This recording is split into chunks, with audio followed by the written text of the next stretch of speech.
It is just a huge honor for me today to be podcast interviewing Zara Basiri. She's the founder and CEO of Zara Basiri Digital Dental Marketing Agency.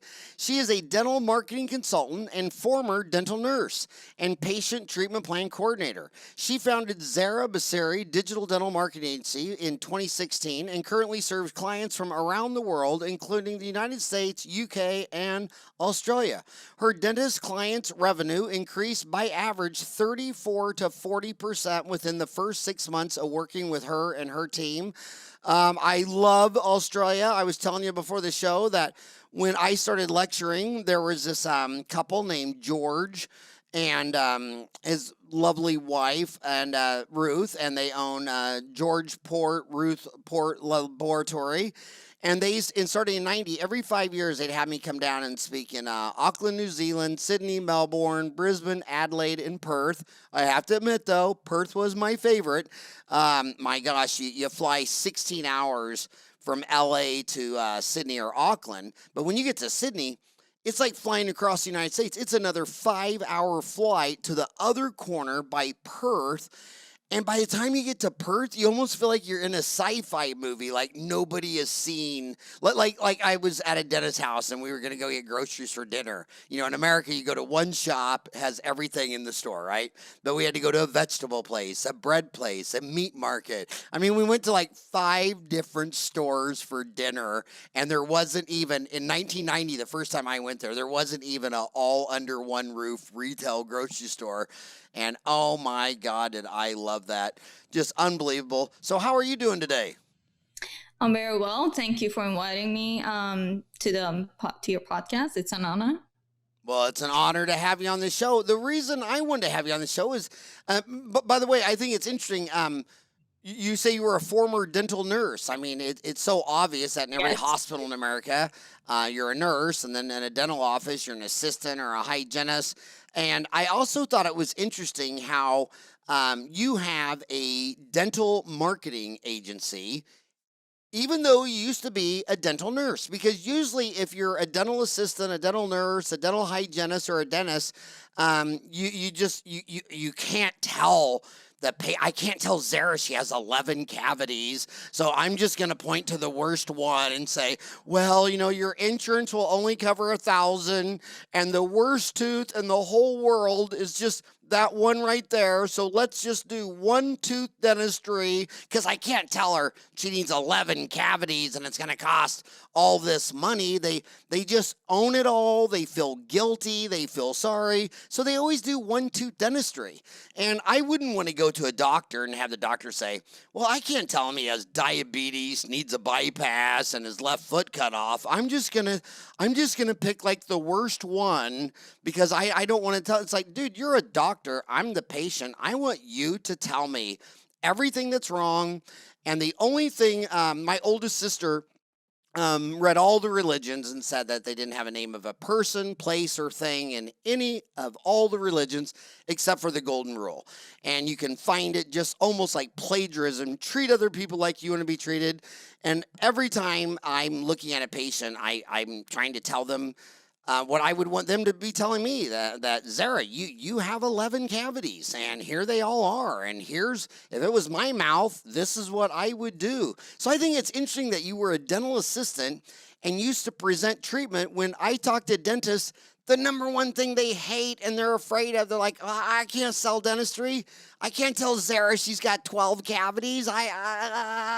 So that's why they just go to pain. Well, is one of them bothering you? Does one of them hurt so bad you can't sleep? So where did you lose all that fear where you could just look at someone and say, dude, you got 12 cavities. Here's what you need to do. Where does that come from? Well, the main job will be done by the dentist. So they will let them know as they check their teeth, they will let them know what's going on, and if there is a tooth with very bad condition and everything that needs to be taken care of as soon as possible.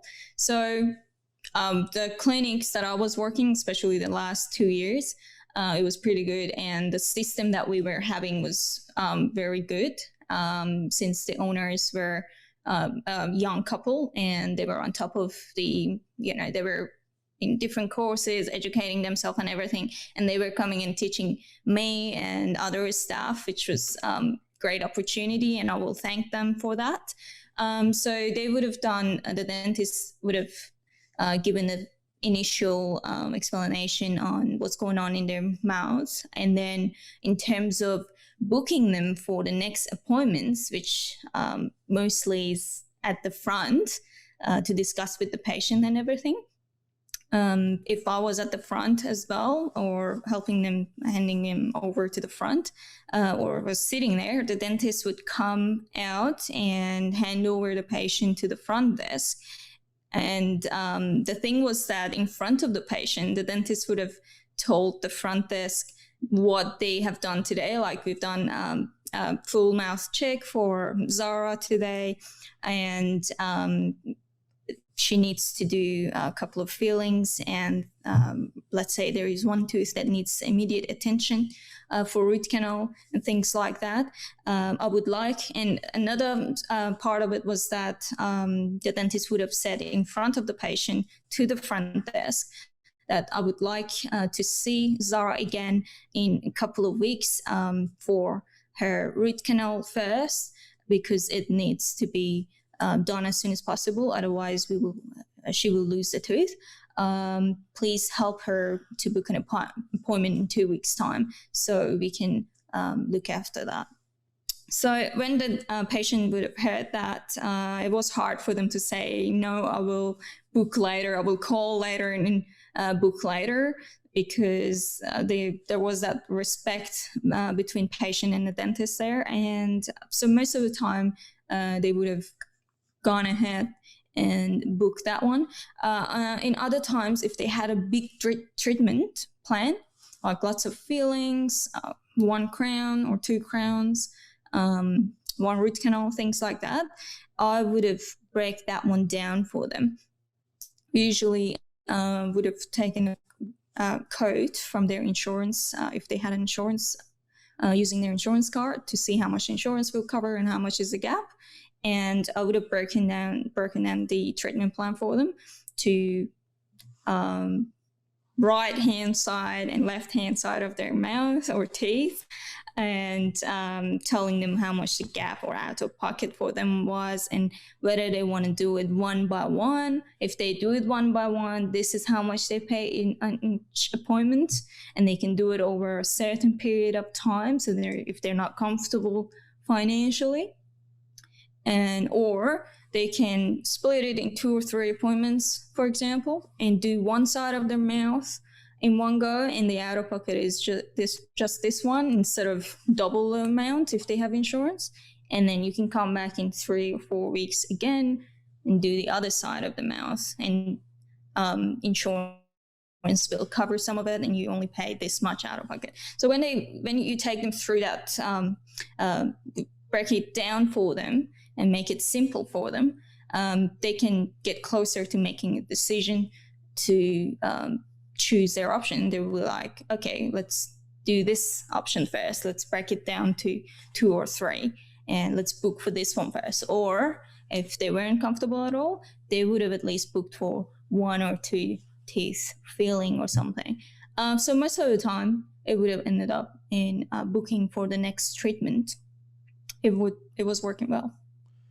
But where I stumble upon is, it seems like so many people that if they choose healthcare, they always tell you, I'm not into sales, man. I can't sell stuff. I'm not a used car trimmer. First of all, I'm thinking, well, why did you jump to used cars? I mean, if you said you weren't into sales and said you weren't into selling cars, I understand that. But they immediately jump all the way to, I'm not a used car salesman. I'm like, where does that come from? And speaking of new cars, here's the one thing that always blows my mind that I've always noticed, and you know, I like say I've seen this in 50 countries where you'll see a medical dental building and there's 10 dentists in one building, and 9 of the dentists will never do this one time in their life, And one of the dentists in that building out of 10 will do this once a week. And that is, in the United States, the average new car price in America is $33,560, source Kelly Blue Book and USA Today. And on average, an American will buy 13 new cars by age 76. So from 16 to 76, in 60 years, they buy 13 new cars for an average price of $33,560, and 9 out of 10 dentists will practice from 25 to 65 and never sell one treatment plan that costs out of a new car. Yet every time, my 4 boys, anytime one of their friends to this day goes out and buys a new car, they're all excited. They always got to swing by the house and come up and show me. And, you go out there and you walk around the car and you're supposed to like kiss the hubcap or ooh and ah. And they're so excited. And yet they'll never offer their patient like, oh my God, you haven't been to the dentist in 10 years. My God, for $33,560, we could take all the old stuff out of your mouth, fix it brand new, and you will leave here with a brand new smile, a smile makeover, and you'll go show everyone, and you'll just be in love with your teeth. And they'll never do that one time. And they think, since it's your own body, the government should pay for it. It has to be socialized medicine, because I'll buy my 13 new cars for $33,000 a piece, but by God, this is my body. This is not my responsibility. I think Zara should pay more taxes and pay for all of my stuff. It just gets weird in healthcare. And like say they want to, not only do dentists tell you they don't like sales, they would say, well, I'm not a used car salesman. Dude, I know you're not a used car salesman, and you sure as hell ain't a new car salesman. These Americans will buy 13 new cars, and you've never sold one. What is it about dentists where they have that mental block against sales and making you spend money on something that will make you happy for years and years to come? Not to mention the fact that if you take 13 cars divided by 60, so 60 years, 13 cars, that's 4.6 years, not even 5 years. Yet they'll place an implant and it'll fail 10 years later, and the patient will say, well, I think it should be fixed for free. And the dentist's like, you're right, I'm naughty, I did it bad, I'll do it free. When doctors put in artificial hips and knees, they tell them, okay, this will only last 5 years, just like your car. And cars are only driven 4 hours out of 168 hours a week. 4 hours a week out of 168 hours a week. Your teeth, you're using them around the clock, eating, drinking, talking. And the smart doctors that place a lot of implants, they have an implant revision book sitting in the waiting room, so that you can see, oh, when your implant fails or needs to be replaced or needs a revision, here's a book on the procedures we do this. So it's just some mental weird block, and you don't seem to have it. Did you just have a beer one day and drink it away, or how did you get rid of that inhibition to sell dentistry? So your question is that how it was me that was doing that part for a bit. For in the beginning, the dentist was doing that, but I think the reason dentists didn't want to be a seller, maybe it's a bit of older or traditional way of doing dentistry, where people were in pain would have gone to the dentist and they would have done treatment on the spot. But these days it's more about educating patients and looking after, just like any other health, things that you look after your health. Your teeth are one of them. Everyone is these days, they look after everything in their body, from hair, teeth, way, fitness, whatever it is. So for teeth as well, it just educate people as well. These days, it's more of educating patients and letting them know there are like blogs, there are videos.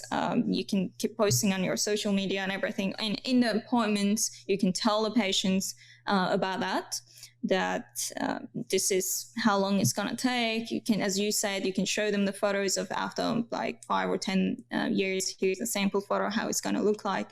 So and if the dentist just give an example, just like you did with cars, it would be making much better sense to the patients. And usually with these bigger treatments, there are some consent forms that we get each patient to go through them fully. And as soon as they understand fully, they're happy with it, they agree with it, they sign it to make sure that they fully understand how the procedure works and everything. So, yeah. And I also love your detail. I mean, you start. But by the way, you have two. I have two websites for you. I have izzymarketing.com.au and I have zarabasiri.com. Which one do you like one of them more than the other, or is there one my homies should go to that's better than the other? Izzy Marketing is a parent digital marketing agency, but we're mostly focused on dental industry because that's where my passion is. That's where your passion. That's where you've been the longest. My gosh! And then on Twitter, you're at zarabasiri.com. And by the way, Twitter is really significant. It was not that big of a deal until our last president was on Twitter like 25 times a day. And so in the United States, I got to give you a marketing tip. If you're old, fat, bald, and senile like me, you're like a dentist like 50 to the grave, they're all on Twitter. If they're young and beautiful and healthy like you, they're on Instagram. And so if you want a bunch of young folks, you go to Instagram. And if you want a bunch of old senile dentists like me, you go to Twitter. So what is the difference for the dentist if they went to izzymarketing.com.au versus zarabasiri.com? And let's say they want more new patients. That is their main objective. Which website would you send them to? Zarabasiri.com. Zarabasiri.com. Okay, now here's one of the reasons I would never get into your business. And here, I'll just be honest. This is why I would not do your business. Because you'll go out and do everything right, and you'll go do the marketing, and you'll deliver 100 new patient calls to that dental office over the next quarter. And then I'll go to the dentist and I'll say, well, what are you doing now? And he said, well, I tried Zara. I tried her marketing agent, but it didn't work. I'll say, why? Well, okay, well, in the first 3 months of this year, January, February, March, how many incoming calls did you have in 2020 in the first 3 months? I don't know. Okay, well, now you've been using Zara. How many incoming calls did you have on the beginning of this 3 months? I don't know. How many people did you convert? If 100 people called, how many does your receptionist convert to get a butt in the chair? I don't know. How many of those incoming calls went to voicemail and no one even listened to the voicemail? I don't know. I mean, it's like you're like a painter selling paintings to blind people. I mean, I don't know how Stevie Wonder is going to appreciate my painting because they don't do anything right. They don't know, they don't record their phone calls. I can't call any major publicly traded company without hearing this message may be recorded so that if our receptionist doesn't do everything right, we're going to educate her. And if we can't educate her after a month, we're going to fire her and get someone in here that can do their job. So when I look at small businesses in the United States, you know, the Wall Street, everything in the news is only about 15% of the economy. 85% of the economy is small business, like a dental office, 25 employees or less, usually doing less than $1 million. And in those offices, the guy in the back on the welding machine who brings a lunch pail, that's a low paying, that's just a normal paying job. But who's ever answering the incoming call sales or dialing for dollars going out sales, that's the person wearing a suit and tie that makes all all the big money. Well, in dentistry, it's reversed. Now that guy that's wearing overalls with a lunch pail, he's like a glorified doctor of dental surgery and thinks he's all that in a bag of chips. And the person answering the phone is no training, marginalized, $10 an hour employee. They don't record the calls. They don't measure the calls. They don't do anything. I mean, my gosh. And then there's another side of it.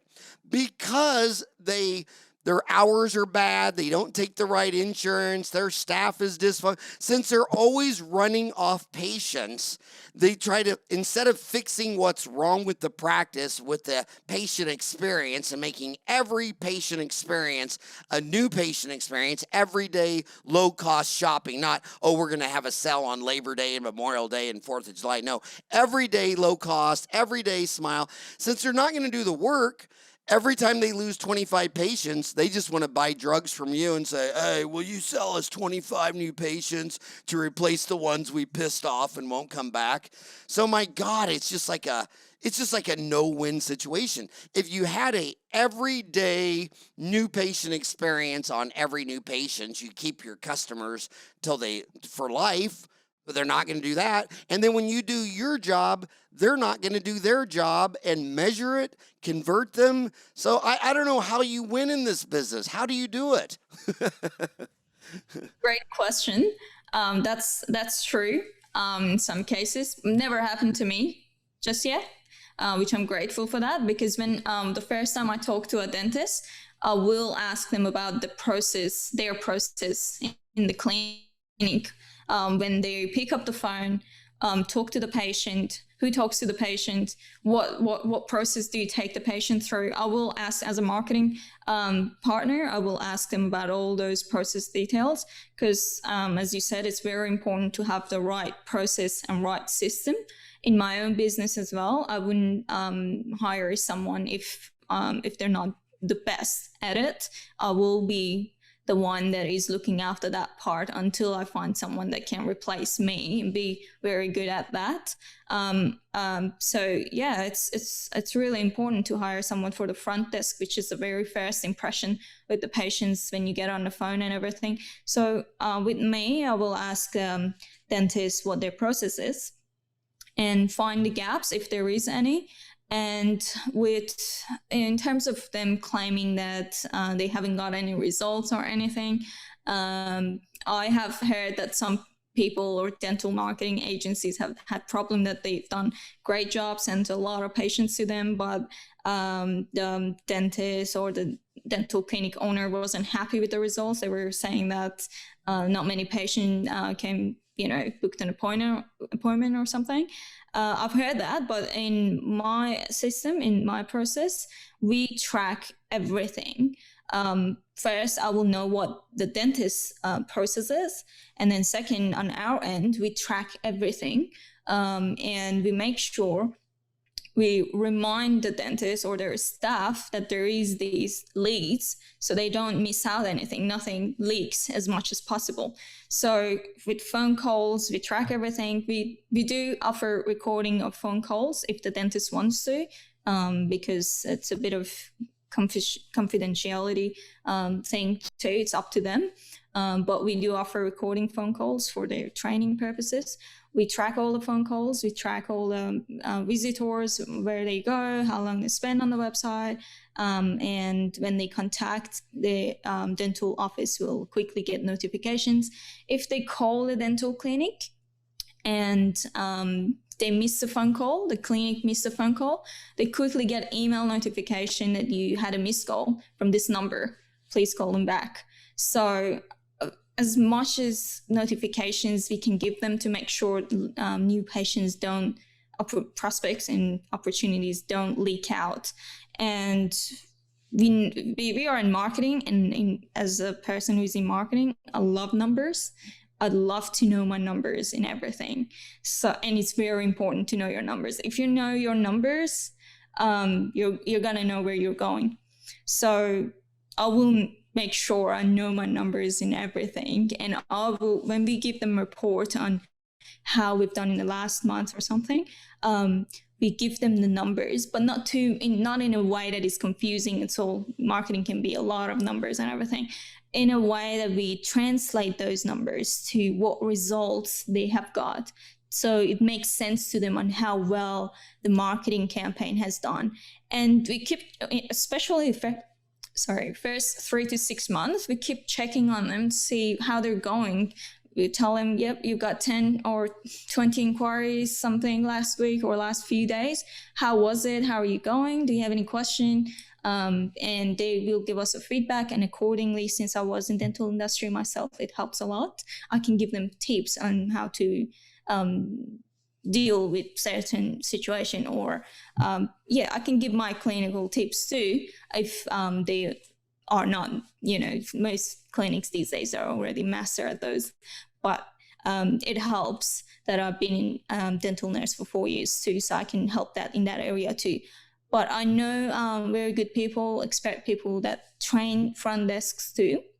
I'm friends with them, and I'm looking forward to partnering up with them. So if a client has an issue converting the new patients to booked appointments or treatments, or their front desk has issues answering patients' inquiries on the phone to make them help them book an appointment, I'm hoping and looking forward to partnering with them and making sure we can cover every aspect of dental clinic to make sure their system and process is right and the conversion is as high as possible.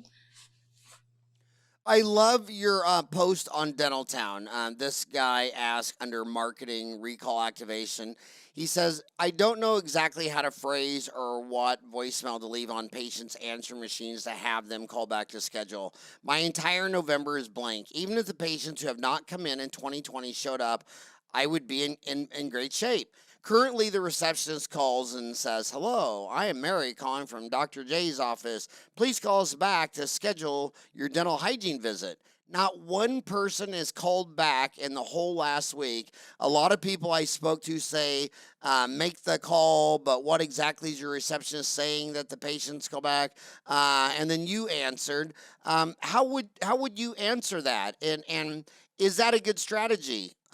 Calling your patients to saying, you haven't been in all year, call me back and schedule. I mean, what did you think of his reactivation strategy? I remember I gave a long answer to that question, and then the dentist messaged me directly as well, and he appreciated, and he asked me a few more questions on what to do. And I answered those too, and he was pretty happy and thanked me. And then I was like, great, I've done something positive today. I'm in marketing, but I it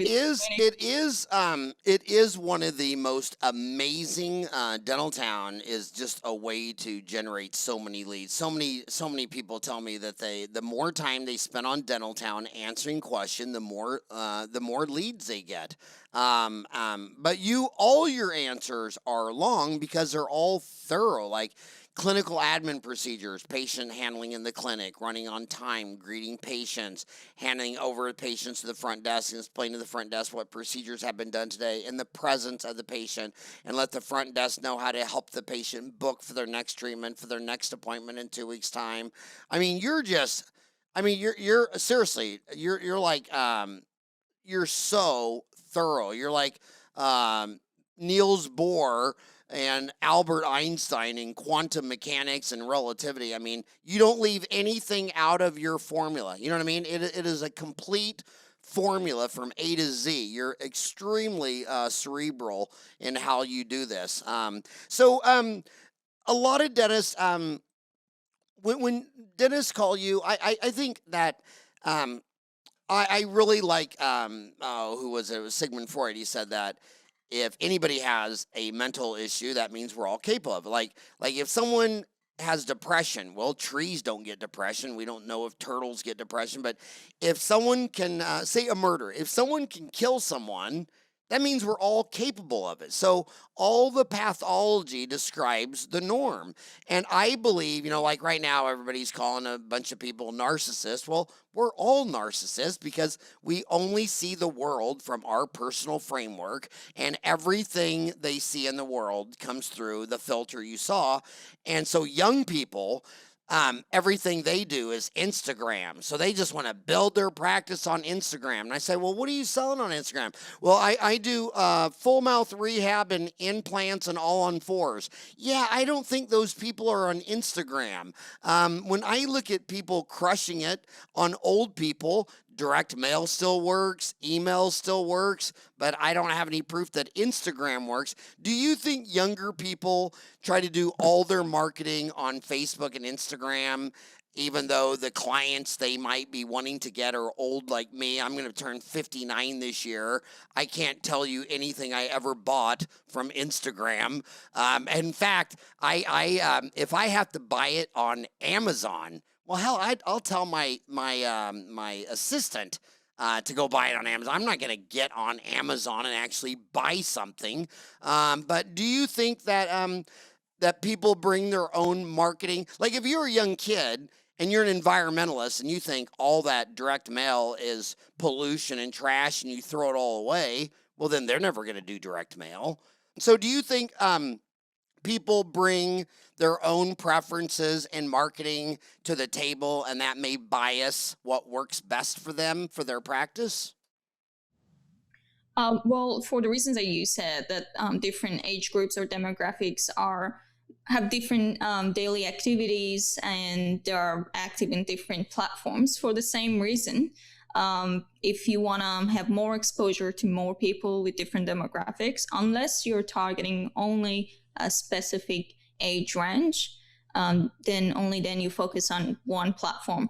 Otherwise, if you want to get more exposure, the best thing is to be where your different audiences are, whether it's on social media, whether they jump on search engine and look up for a dentist. They're just straight and they know what they want, or they check their mail, as you said, just send out mails and everything. It's just that with traditional methods, you can't just track them much and it might cost more. But if that's your target patients, if that's the demographic you're targeting, then you can invest in that to send out letters or flyers, marketing flyers. Otherwise, you can put your eggs in different baskets pretty much and get as many exposure as you want, unless you're targeting a specific demographic, and then you just focus on that platform to reach out to your audience. It depends to the clinic owner's preference pretty much. And who is your best customer? Who needs you the most? There's a lot of people listening to you right now. The lucky ones are just on an hour commute to work in a car. The poor bastards are on a Stairmaster or a treadmill. And I always tell them just to get off. It's not worth it. You don't want to live that much longer.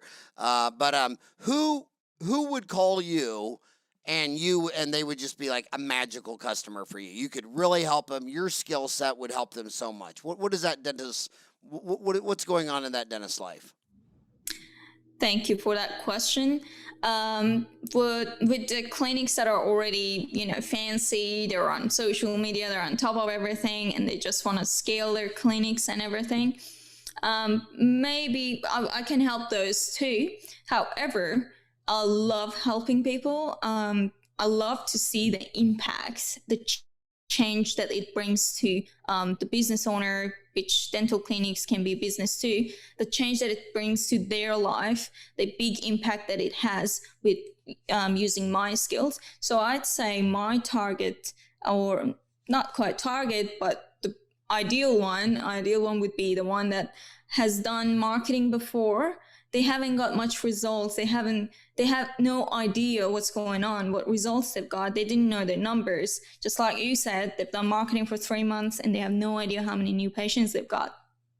Or they have this website that they're doing marketing on it, but it's not working for some reason. Or their website needs a bit of boost, or new website that is more modern and is high converting.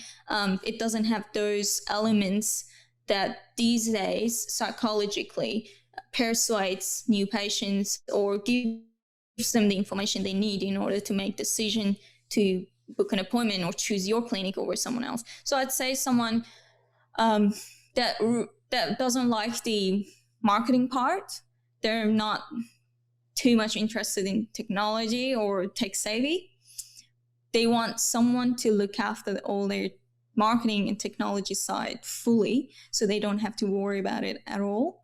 And all they got to worry about is to see that increase in patient flow and then focus on their dentistry. If they love their dentistry, just to focus on that one and just do that one and leave all the marketing side and all their digital presence to us, and see the magic happening and the increase happening. What technology does this work with? Like, do certain practice management systems work better for you in your office, or are you agnostic and it doesn't matter what system they're using? There are multiple different types of booking systems, but the ones that can take online bookings and can be integrated with online platforms or their website would be the best, because these days it's quicker. People are impatient. They want their work or appointments to be done quickly. So rather than getting an inquiry online, it's best for patients to be able to click on a button and get connected to their booking system directly and book online. To make the process as fast as possible, it will help convert a lot more. With that being said, we also have our own CRMs, or customer relationship management systems. It's a SaaS that we just jumped on it like a month ago, in order to help our clients to convert more patient inquiries to a booked appointment. It has a lot of automations and everything, with the least amount of work and like one click kind of thing, to take the patients or new inquiries through automations and automatic follow-ups and everything to make sure they show up to their appointment. If they want to, we can connect their websites or landing pages or whatever online platform they have. We can connect it to that CRM that we have as well. And they will get all the notifications of new inquiries and everything. But at the same time, when we have that system in place, we can not only track everything, but also make sure every new inquiry will be followed up enough with text message and emails or voicemails to make sure they will convert to a booked appointment, because the front desk in a dental clinic might be super busy to look after all those new patients. So that's one way of helping dental clinics that get busy or don't have a proper system in place to convert a new inquiry to patient. That's why we brought up this system, to make sure we automate things for them as much as possible, like follow-ups and things like that, if the front desk is busy, to increase their revenue that way. So this system is new from last month. Even before that, we were successful in increasing revenues. So I'm really looking forward to implementing this CRM, which is going to help to increase the revenue even more, because the marketing and conversion is going to get closer to each other. How important do you think recording the phone call is? I mean, is that one of the foundational parts of your belief and program, or you could take it or leave it? How important is that to you? I think it's very important, to the point that, as I said, I know a friend that their business is fully about training the front desk, recording all the phone calls and training the front desk with the phone calls. If the dentists don't want to go through that 10, 15 years of hiring and firing and hiring and firing front desk and wasting a lot of time and money and a lot of patients, losing a lot of patients, it's very important from day one, or even today is not late, whenever they want to start recording the phone calls. And it's just whoever that comes on board, just train them with those sample phone calls. Training is massive. It's going to help a lot. So they save a lot of money and not lose a lot of patience training new people all the time.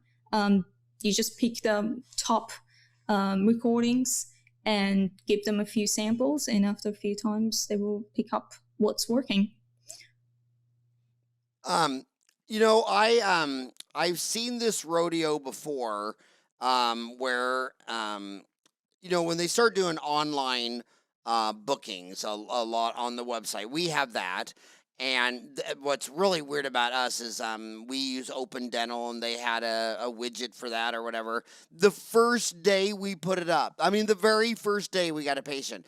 And I've seen this movie before. I've seen this movie a couple times. It ain't my first rodeo. When they came out with ATM machines, my dad and I both thought that was never going to take off, because why would you not want to go inside? You get to see your favorite teller, you get a red sucker, she does all the work for you. And as we would go in, we'd see them playing with this ATM machine, and then we'd come out, we're done, we got our sucker, and the guy was still doing it, he's still trying it, and it was like 16-bit, took forever, it was stupid. But what I found out is this. When we put the scheduling on the deal, is that, okay, so for the first 200,000 years, all the humans live right there in this little area by the Dead Sea, Somalia, Ethiopia, right there, a little up from the sea levels in those mountains, 200,000 years. And look how far they spread out, from Australia to Argentina. People, all species, realize that even their own kind is predator or prey. No one likes their mother-in-law. No, guests stink after 3 days. Everybody wants their own space. And what I missed on the ATM machine is that there's a lot of people that don't like to deal with people. If they could do their banking transaction on their phone, take a picture of the check, send it in the ATM machine, or go to my dental website and schedule an appointment without ever having to talk to a human. And then you go to psychiatrists, and they say the difference between an introvert and extrovert is very simple. An introvert, other people drain them. And an extrovert, other people fuel them. Like if you go to a party with an introvert, I'm an extrovert. You go to a party with an introvert, after like 1 hour, they've had 2 beers, they're tired, they want to go home. Whereas after 2 beers, I'm dancing, 6 beers, I'm on the roof, and until the sun comes up, I'm still being fueled. And that's I don't know what the break-in is between introvert and extrovert, but this online booking, online scheduling, half the planet doesn't want to deal with a human. They find humans exhausting, and I think so. So my specific question to you is: are you a fan of this online booking? Because a lot of dental offices tell me, "Well, I just can't have Zara just schedule our own damn appointment. I don't know if she's got gum disease, or I don't know if she's an easy cleaning, or I don't know anything about her. I have to get involved with this decision." Where do you sit on that decision? So when I was a dental nurse, we had online bookings coming through. The point is that the goal is that they commit to a date and time. They want to come in. It shows that how they are committed. They want to come to the appointment. What we have at the front desk, what you do, or what I used to do, we receive the online bookings, and then we call those patients back. We see what, even if they write down what the appointment is about, we call them back and ask them questions, and put down notes under their file, and ask them a bit more questions about what they put in or what they booked about, and to make sure that if they have any issues, if they are in pain, or it's just general checkup and clean, and put down notes. So the dentist would have seen the notes on the day and went through it. That's how we would have done it. So we still would call the patient that booked online to confirm what the appointment is about, and if there is anything more, if there is any more pain or any other issues that they'd like to discuss. So we still used to do that. It's not just online, and the dentist has no idea. They show up to an appointment, they book for checkup and clean, but they have gum infection. So the front desk would have given a call and found out more and put in the notes for the dentist. Interesting. And when someone calls you up and they say, I need I need 10 more patients a month, how holistic can you get and say, okay, well, I'll try to deliver 10, but I want to record the phone calls so I can see these. I want to track these leads. I want them to use a different number so I can track it. I want to hear the conversion rate. And I guess what I'm asking is this: how many times does a client call you up and say, Zara, I need help. I want to go to zarabasiri.com and I need some help. And then you sit there and start analyzing and say, okay, well, your website, it sucks. I don't know who's answering the phone, but I think she has a head injury. In order to do this, we're going to have to start with a new website. Someone else has got to answer the phone. How many times do you go in there and just think, my God, there's so many things wrong with this office, I just can't do some advertising and fix this problem? Yep. So, as you said, when they come through, I'll take them, as I said, I'll take them through a process. I'll find out what their process is. And when the front desk calls the patients, what they ask, what they find out and everything. And in terms of website and everything, I will give them my honest opinion that this website needs to be redesigned, or you need a brand new website and everything. Otherwise, you are just wasting money doing marketing with us. If you don't do that, if you put one thing out of this and don't do it, it's going to be just waste of money, and you're not going to get as much as result as you wished. So I will let them know. I'll be honest and everything. And if they say they want 10 patients and everything, I will do my market research to see what the demand in their area, local area is.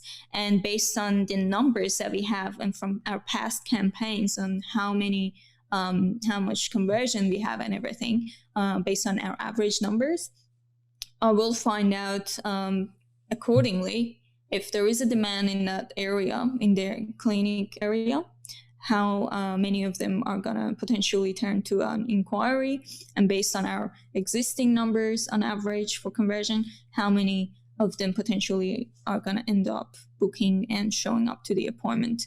So that way I will know and can give them an estimate on whether 10 patients per week or per fortnight or per month, depending on how much they want, is how achievable it is, or if it's achievable over 6 months or over 12 months, if it's a bigger goal.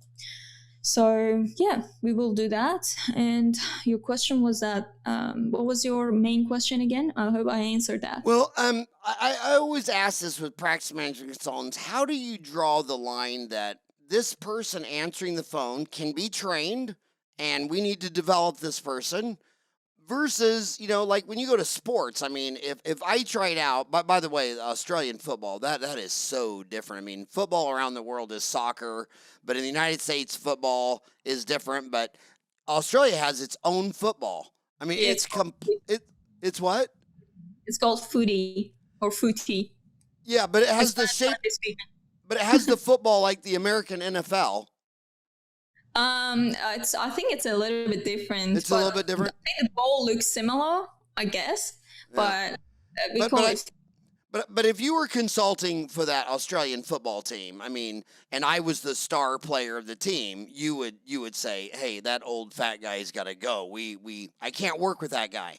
How often when you're doing this do you say, yeah, I can train this person, versus you gotta let this person go. We need to get someone else if we're going to deliver these results. So how often, in your experience, are they trainable versus they need to be replaced?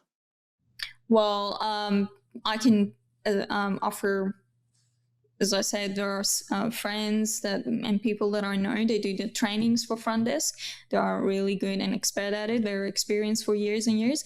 I can offer to the dental clinic owners to reach out to them and work with them for trainings and everything if they want to, if they know the person is trainable and they want to do that. They want to train the person.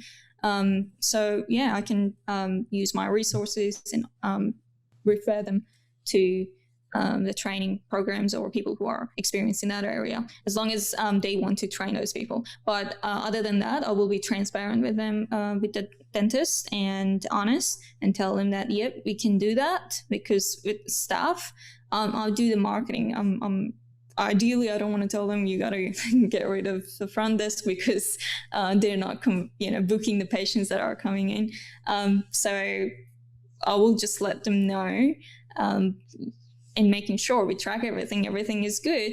So they come up to that conclusion that they need to let go of someone or they want to train someone. It's up to them. I will be transparent with them and let them know in advance what the expectation would be, that this might work well in the marketing part, but this part is a bit broken, needs a bit of fixation, training, or change.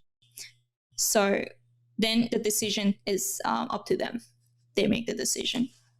When I look under marketing, I was going to ask you this. I was thinking about this last night. Under marketing, we have marketing, dentist websites, building your website, social media, and I almost wonder if answering the phone answering, because the United States, Australia has the only two of the only three publicly traded dental DSOs in the world, and I podcasted. One's 1-300 Smiles, one's Pacific Health. Phenomenal. It was 1-300 Smiles was Daryl Holmes, show 850. Alex Abrams with Pacific Smiles Group, that's number 841. And those are two of the three. Then the third one's over in Singapore with Dr. Raymond Ang, who will be the richest of them all because he's moving from Singapore through the rural area of China, and they got 1,400,000,000 people. I mean, it's just Chinese math. If he just gets 1% of that market, he'll be the richest dentist ever. But they all, in America, nobody can get publicly traded because they're not profitable enough.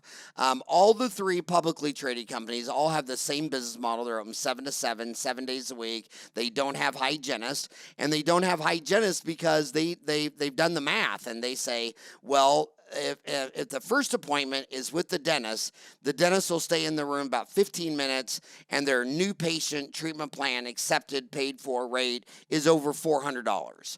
And then when it's a recall every 6 months, the hygienist will have to wait at least 10 minutes for the exam, and then the dentist will run in there and out of there in like 4 minutes, and we almost can't track any dentistry. So by taking away the $40 an hour hygienist, usually what it is, a $20 an hour assistant can set up the room, go get the patient, take the necessary x-rays. You don't need to be a $40 an hour hygienist to set up a room, go get the patient. So what they do is they have the assistant set up the room, go get the patient, take the x-rays. The dentist comes in to probe and needs an assistant to record, but then they have the dentist scale.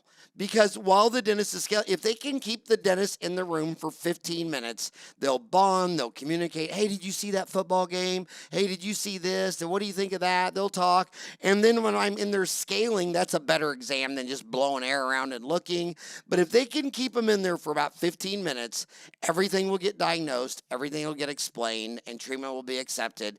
And by getting rid of the hygienist and making the doctor stay in the room 15 minutes during that hour cleaning, they're profitable enough to be publicly traded and grow in earnings. Whereas the Americans, they just want to grow in private equity debt. They're like, well, if every time you give me $1 million, I'll go buy another $1 million dental office, or I'll go buy the land and building and build out a new de novo. But none of them are profitable enough to go public, or they'd all go public, and none of them can go public. And when I look at this, when I look at this whole scenario, I just wonder how you think marketing. My little boy told me one time when we were little, I was explaining what marketing was, and Zach was like 6 years old, and he goes, "Oh, so marketing's tricking people." I said, "Tricking people? Where'd you get that?" And he says, "Well, if you were good, they would be coming to you, but you're not good, so you're tricking them to come to you." And I always wonder, if you were open 7 to 7, 7 days a week, would you even need that much marketing? Or do you need marketing to kind of trick the people because you're not open early mornings, you're not open evenings, you're not open Saturdays, you're doing so many things wrong. Oh, but then the ones that do have 1,000 locations, that's the point I was getting, like Aspen Dental. They have their call center like literally a mile from where I'm sitting right now. And I went to that call center, and rule number one of that call center, they don't hire anybody with dental experience because they say it's so hard to break your old habits that we're not even going to go there. We're going to start fresh. And they tried it for years in Chicago, and they just said the people have 10 years experience. They argue and they fight and they argue and they fight. And they're like, you can get a stranger off the street to get your contact information, your name, offer you. Like if you call dental office, "My tooth hurts." They want to talk for an hour. You call Aspen, "My tooth hurts." Well, is this, who is it? Who am I talking to? Who is this? Is this Zara? Zara, you're in Australia, in Victoria. Where are you at? Melbourne? Are you Yeah, Melbourne or Sydney? yeah. Melbourne. Yeah, so okay, so are you on the I got 3 locations in Melbourne. Would this one be good for you? I could see you today at 10, and then if you say, "Well, I can't get there till 10, I could get there till noon." Okay, well, let's get you in at noon. I mean, they just go to, when you call, they're going to find out that you're Zara Basiri. They're going to get your phone number. They're going to try 3 or 4 times to get you scheduled in the chair. And then when my dentist friend comes by after work and he wants to go drinking, I can sit there on my cell phone, call his front desk before she left, said, "Yeah, I just moved to Phoenix, and my last dentist said I need 4 crowns. Do you do crowns?" And she'll say, "Yes, we do crowns." I go, "Oh, thank God. Okay, well, hey, thanks a lot. I'll talk to you later." And she'll say, "Okay, goodbye." And I'm like, wow. She didn't get my name. She doesn't know my number. She didn't try to convert me. She didn't offer me to come in right now. I mean, 4 crowns. I should have heard my buddy's phone ring and say, "Hey, get back here. Somebody just moved to Phoenix and needs 4 crowns. Get back." I told them to come down here, and they don't do any of that. And my last rant against dentists is I only see 2 entitled departments, government and healthcare. I mean, you don't see a fireman at a fire say, "Well, we get lunch at 12, and I know your house is on fire, and I know your mom's still up there in the attic, but we go from lunch from 12 to 1. Like, you'll go to a dental office, they'll have a cancellation at 11. So they did nothing for an hour. Then someone walks in, they're like, "Well, we can't see now, we're going to lunch now." Yeah, we've been sitting here for an hour not doing shit, but now it's time to go to lunch. And then at 5 o'clock, they start telling people at 4 o'clock they can't come down. "Well, I know you're in pain, and you can't come in now because it's 4, and we close at 5, and a root canal takes an hour, and God forbid if anybody in the government or dentistry would stay 1 minute past 5 o'clock. And I almost look at all these young people and say, you know what? They're so lazy and entitled. Everyone at the government, you only see lines. You don't see lines at a grocery store. You don't see lines anywhere unless the government's involved or it's healthcare. That's the only place you're ever going to stand in line and wait. No one would say, "Oh, Zara, don't come in now and buy 4 crowns. Stand in line and wait a couple days and make an appointment to give." Everyone else like, "Zara, if you got money for me, run on down right now and give me all the money you can give me." And so in dentistry, I have to agree that maybe hiring people with no dental experience is better. And if you're afraid of opening up your own dental office, if you're not afraid to work, if you're not afraid to hustle, if you're not afraid to work through lunch and stay late, my God, if you go into dentistry and you actually have a strong work ethic and you like to hustle, it's like shooting fish in a barrel. I mean, you can't lose in dentistry because it's so non-competitive. Do you agree with any of that rant, or am I just completely insane? Oh, I agree. Yeah, if you love helping people and you want to hustle and everything, um, I agree with that. That's how I do it as well. But I didn't have dental clinic, but with dentists, if the dental clinic that I worked, especially for the past last 2 years, they were like that. They were hustlers. They would have made any minute count and look after their patients. So I learned a lot from them, and I'd like to thank them here for all the things that they taught me. And I really liked the way they were doing business, looking after patients, and building relationship with the patient more than just the patient dentist, more of like friendship, and looking after them. And if someone needed help, they were there for them. We would have stayed extra, wouldn't have happened too often, but there were times that it happened and we would have stayed back and helped the patient maybe even 1 hour extra. And I totally agree with that because dentistry, if I tried to get into dental school 3 times because I loved it so much. With dentistry, if I was a dentist, I would have loved to help people to get out of pain or whatever issue they have if it's urgent. So I look at it the same way too. If there was someone coming at after hours and they needed help, I would have been there to help them. Now, have you talked to the CEO of those two publicly traded dental companies? Have you talked to the owner of 1300 Smiles or any of those guys? Or No, I haven't.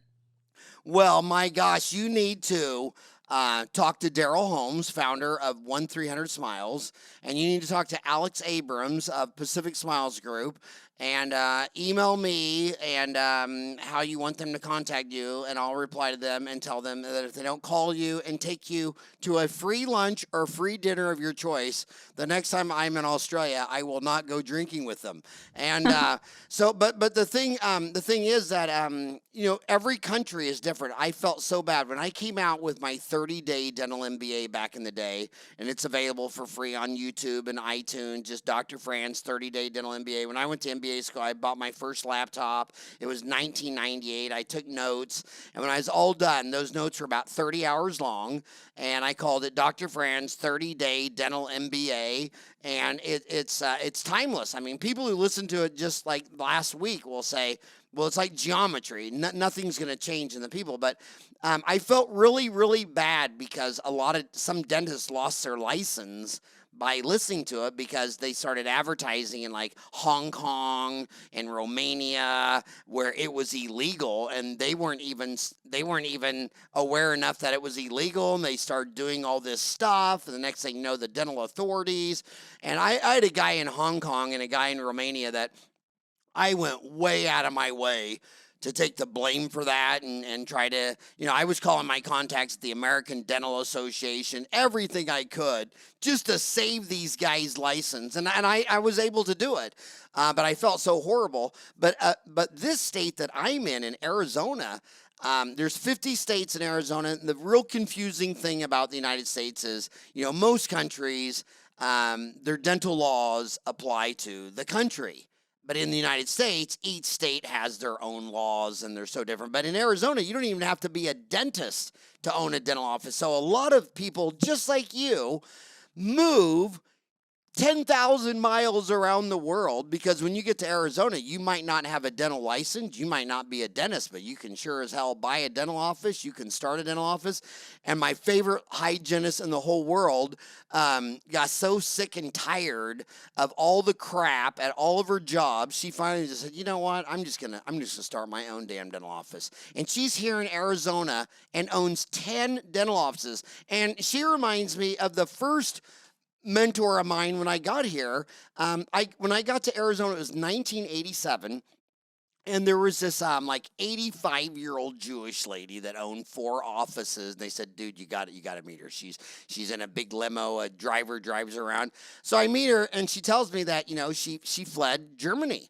And she was Jewish, and by 38, she was out of there. But she was already married. She had kids. She got here, and she found out that Americans wouldn't take her dental license. And I get that because, I mean, Germany, that's where they make Mercedes-Benz and Volvo. I mean, we're the home of Chrysler and Pontiac. I mean, we make the world's shittiest cars. So, who would accept someone who came from a country that makes Mercedes-Benz and Porsche?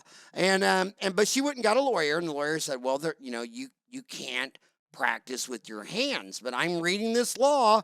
It says nothing about that you can't own a dental office. It says you, so you can own a dental office. You just can't do dentistry. So she told me that she cried and cried, and she thought about, going back to dental school for 4 years, but they didn't have any money. They came here with the shirt off their back. They already had kids. So she was handcuffed behind her back. She just could own a dental office. She said it was the luckiest thing that ever happened to her because she couldn't waste all of her time just doing fillings 8 to 5, Monday through Friday. All she could do is work on the business. And by the time I hooked up with her, holy moly, she had 4 offices doing about $2.5 million each. She's like 80 years old, $10 million a year, netting about $1.5 million in cash, having some driver around, and she got to see her team, and she got to see people, and she was having the time of her life. And she said, you know what, Howard?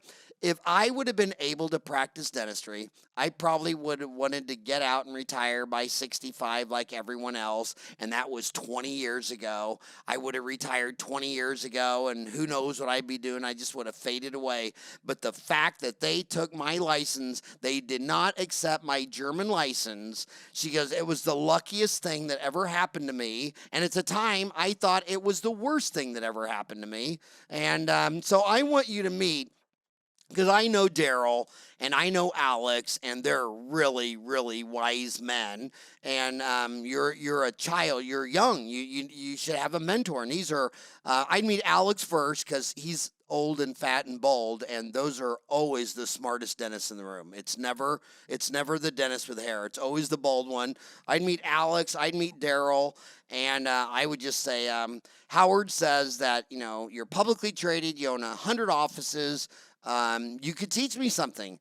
And then if I was you, I would go to a country like United States, like Arizona, where you could actually build a dental office. So you'll work with other people, you'll sell them your services, but if someday you want to have your breakout and just say, you know what, I'm going to be in control of my own destiny, I'd move to the United States and I would own your own dental office. And to every dental hygiene, I don't care if you're a doctor's wife listening. You know what I want to hear? I want to hear a doctor's wife say, you know what, I listened to your podcast. My husband's an idiot. I finally just started my own dental office away from my husband, and now my office is doing $1 million a year, and my husband's office is doing $500,000 a year, and now all because of your podcast, I make more money than my husband and didn't have to go to 8 years of dental school. That's the email I'm waiting for, but that's my advice. Is there, last but not least, again, she has 2 websites. IzaraMarketing.com.au is the parent company of the website. Of ZaraBasiri.com. ZaraBasiri.com. And it's got it's got her services, it's got testimonials, it's got packages. But here's the deal, dude. Work hard, hustle, and the better location you get, the less marketing you're going to do. A lot of dentists they'll say, oh, well, man, I was going to go right there, but they wanted like $20 a square foot a year. And I was able to find this little shithole that only costs $1 a square foot a year, and nobody can find it. You got to go down 3 rabbit holes to get to it. So the better your location, if I can't see you, when I drive by your office in a car, you don't exist. I was reading a 100-year-old book that was all the way back to, what's Dodge City in Kansas? Used to be 100 years ago. That was a big shootout, tavern, crazy place. And some guy wrote a business book back then, and he said, if they can't see you from the horse's trail, you don't exist. And that's why the motel, the bar, the saloon would be right there on Main Street, right where McDonald's is. So get a good location, be an owner, operator. I mean, there's nothing more time wasting than working for someone who's never going to do it. And as your office gets more successful, that's how you attract more team members, because they say, I see your office is always going for it. I'd just rather be on your team. We saw that in American football, where a coach got all the credit for the Patriots, multiple Super Bowl victories. But then when their star player went to another team, everybody got to see the reality that the reason that coach could attract so many great players because they all wanted to play with Tom Brady. And then when Tom Brady's not there anymore, now all those great players want to go to the Tampa Bay Buccaneers. So greatness attracts greatness. And my God, you're great. You're amazing. You've done so much in so much little time that I recommend that you just move to where you can open up your own dental office and go network with Daryl and Alex. Yeah. Maybe in the future, definitely. I love it so much that I might do it. Thank you so much. All right. Well, thank you for coming on the show. Thank you for all that you do for dentistry. Thanks for answering questions on Dental Town. It was just an absolute honor to podcast you. It was an honor. Howard, thank you so much for having me today. All right. Have a great day. You too.